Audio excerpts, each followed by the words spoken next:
नमस्कार दोस्तों। आज का हमारा विषय है समास। समास बहुत ही महत्वपूर्ण टॉपिक है। दोस्तों वीडियो को अंत तक ज़रूर देखिएगा, कहीं पर भी स्किप मत कीजिएगा, क्योंकि व्याकरण में यदि आप कुछ स्किप कर जाते हैं तो आपका बहुत नुकसान होता है। चलिए शुरू करते हैं। समास किसे कहते हैं?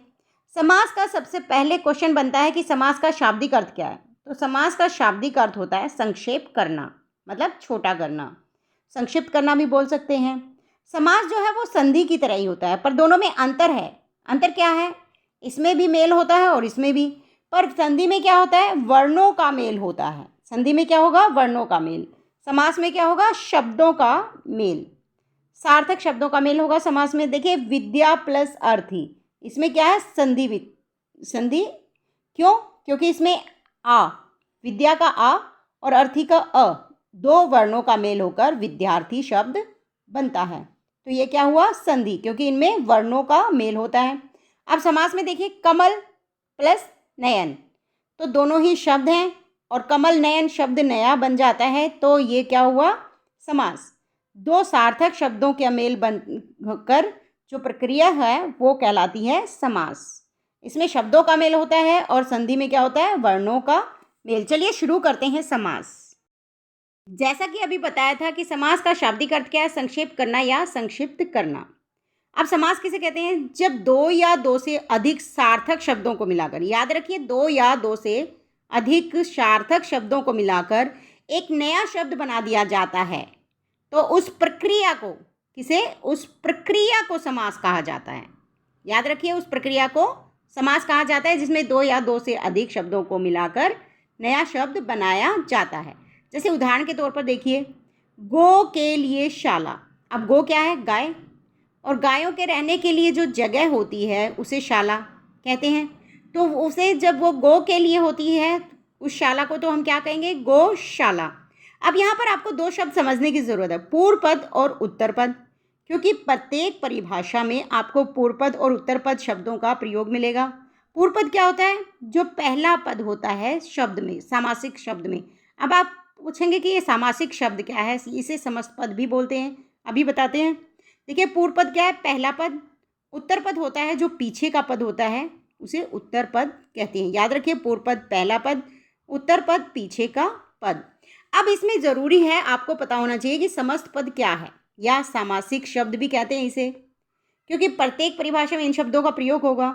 दोस्तों जब दो शब्द मिलकर जो नया शब्द बनता है, ये शब्द मिलकर नया शब्द जो बना है, इस नए शब्द को हम समस्त पद या सामासिक शब्द कहते हैं। चलिए परिभाषा के रूप में भी पढ़ लेते हैं। परस्पर मिले हुए शब्दों को समस्त पद या सामासिक शब्द कहते हैं। जैसे दाल चावल, देशभक्त, गौशाला, ये सब क्या है?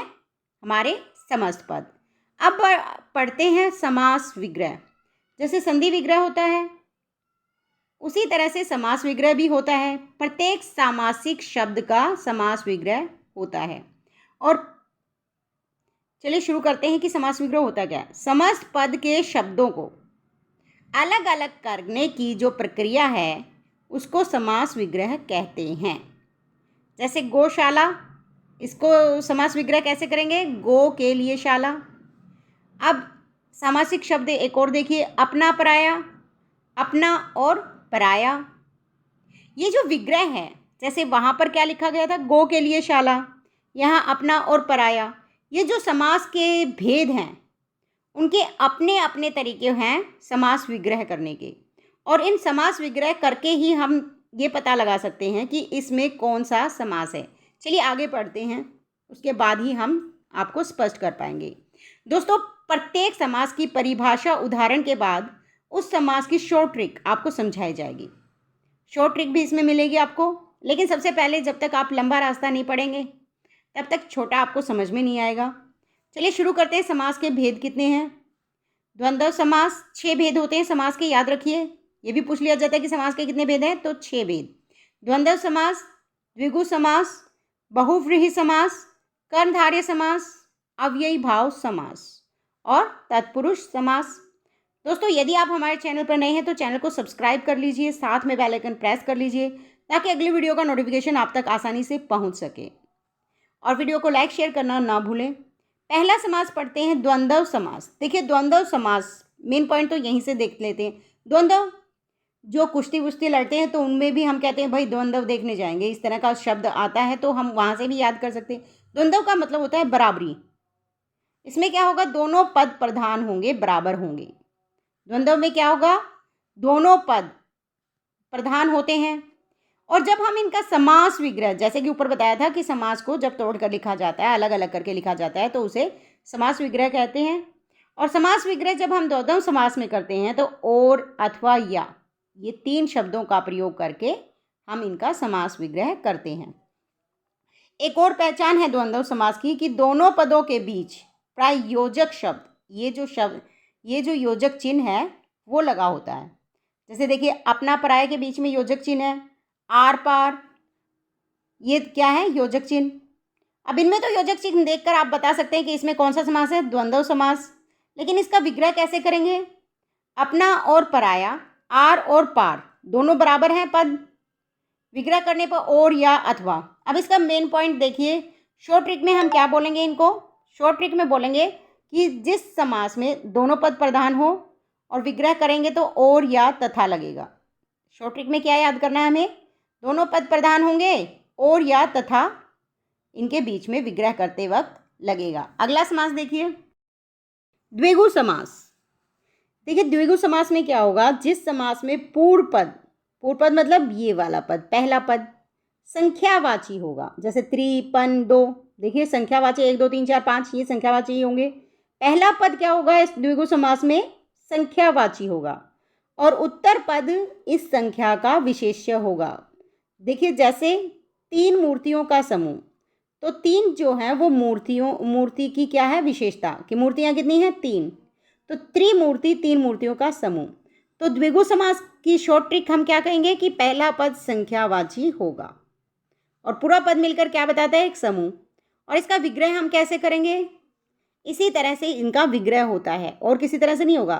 मतलब प्रत्येक समास का विग्रह करने का अपना अपना तरीका होगा। जैसे द्वंद्व समास में और लगेगा, अपना और पराया, वैसे ही द्विगु समास में कैसे करेंगे, 3 मूर्तियों का समूह, पंजाब मतलब 5 नदियों का समूह। पंजाब को पंजाब क्यों कहा जाता है, क्योंकि वहाँ पर 5 नदियों का समूह है, इसलिए उसे पंजाब कहा जाता है। दोपहर, 2 पहरों का समूह है। तो इस तरह का इससे का विग्रह होता है। द्विगु समास में क्या होगा, पहला पद संख्यावाची होगा, याद रखिए पहला पद संख्यावाची होगा, ये मेन पॉइंट है इसका।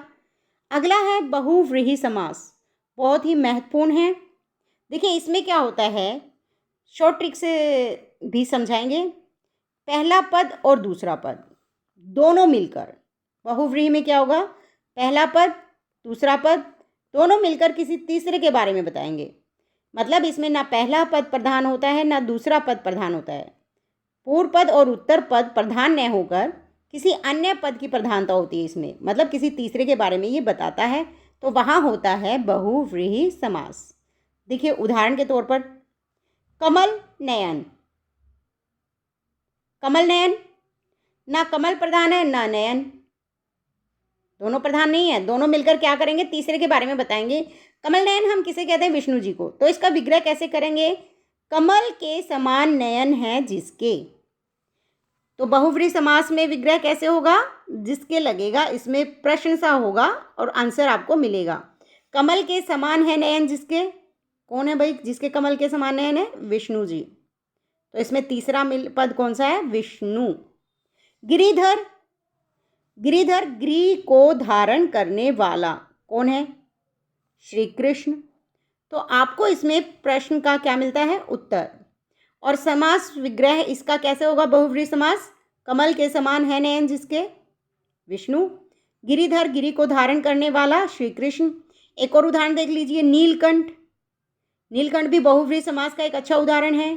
कैसे कहेंगे, नील मतलब नीला, कंठ मतलब कंठ, नीला है कंठ जिसका, मतलब गला, नीला है कंठ जिसका कौन है, भगवान शिव। तो ये हो गए हमारे बहुव्रीहि समास का विग्रह करने का तरीका।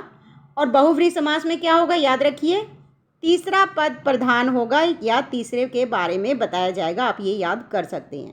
पहला पॉइंट क्या था, द्वंद्व समास जिसमें दोनों पद प्रधान होंगे। दूसरा था द्विगु समास, जिसमें पहला पद संख्यावाची होगा। तीसरा है बहुव्रीहि समास, जिसमें ना पहला पद प्रधान होगा ना दूसरा, बल्कि दोनों मिलकर किसी तीसरे के बारे में बताएंगे।